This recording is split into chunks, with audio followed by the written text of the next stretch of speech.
Welcome back, students of fitness, to the Liftology YouTube channel. Today, we will be covering 6 simple but effective core exercises to improve your performance and lifts across the board. These exercises can be done at home and require little to no equipment. These exercises are all important for learning bracing techniques and creating trunk stiffness, which is important for controlling your body in space and creating and transferring force.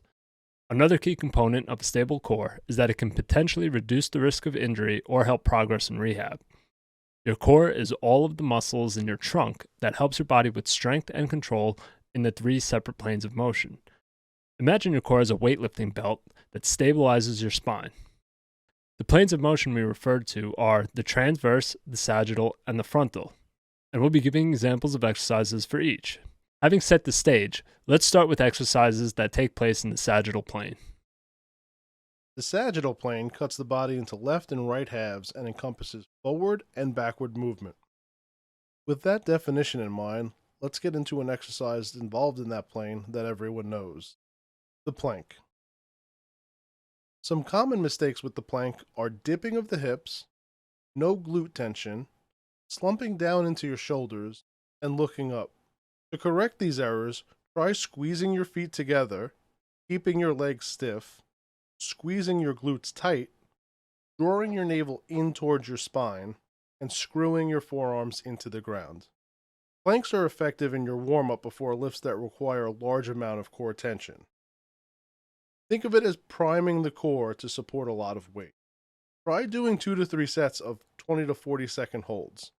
As a part of a core strengthening routine, you can increase the time to 1 minute. A less familiar exercise in the sagittal plane that you may not have heard of is the McGill curl-up. This is an underused but very effective core exercise. To properly perform it, lie flat, bend one leg, place your hands under your lower back to maintain a neutral arch, and lift your head a couple of inches off the ground. Try doing sets of 5 reps, holding the up position for 5 seconds, and working your way up to sets of 10. This is a great exercise to do daily if dealing with discomfort in your lower back. The next plane of motion is the frontal plane, which cuts the body into front and back halves and encompasses side-to-side movements. The side plank is a unique core exercise in that it addresses stability on one side at a time.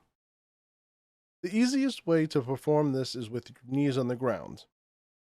As that becomes easier, you can straighten your legs, or for an even greater challenge, try it with your feet elevated.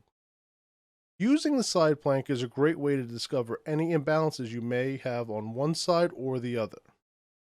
Start with 2 to 3 sets of 10-second holds.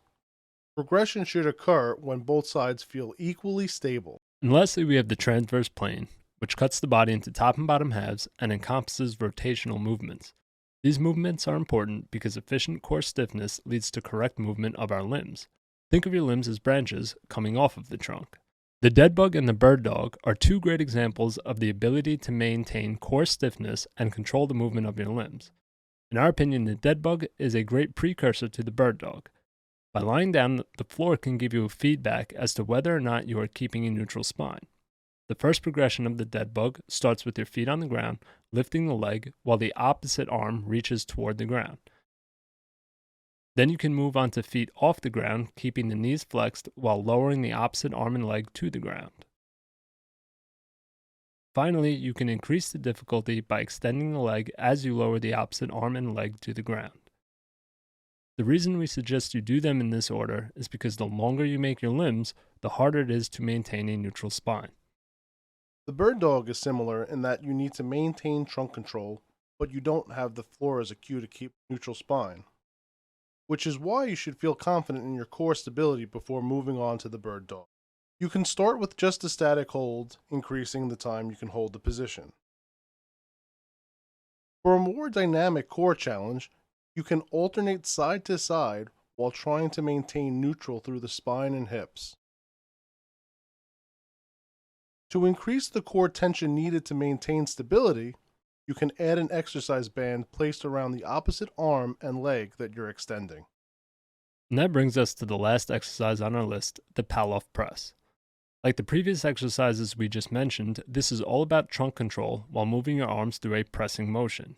The great thing about this exercise is that you can progress it while using only one band. Changing your base of support places a greater demand on core stability.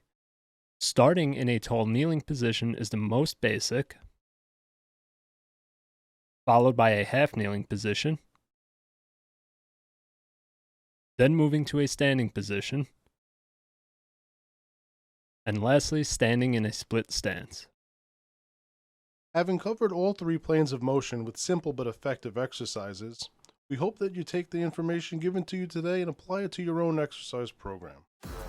Until next time, make sure you're working out just as smart as you are hard.